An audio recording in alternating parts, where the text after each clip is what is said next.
Harga cabai rawit merah kembali naik di pasar tradisional di Kabupaten Tabanan. Saat ini harga cabai rawit merah telah menembus Rp65.000 per kilogram. Peningkatan harga terjadi bertahap mengingat pada perdagangan awal pekan lalu berada di posisi Rp60.000 per kilogram. Hasil monitoring Dinas Perindustrian dan Perdagangan di Sperindak Tabanan mencatat harga cabai rawit merah naik secara bertahap. Harga bergerak ke posisi Rp40.000 per kilogram pada awal Juli lalu dari sebelumnya Rp35.000 per kilogram.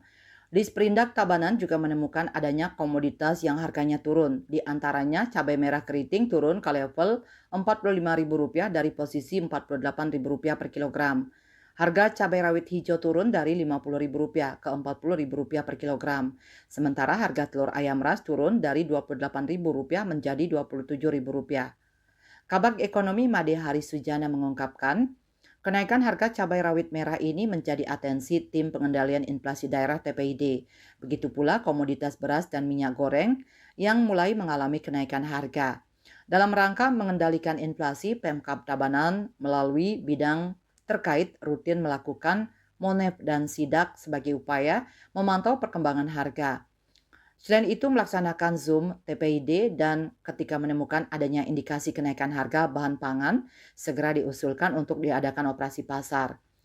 Mantan Kabag Tapem Setda Tabanan itu menjelaskan Bupati Tabanan telah mengeluarkan kebijakan membentuk TPID dalam rangka mengendalikan inflasi daerah. Wartawan Bisnis Bali melaporkan.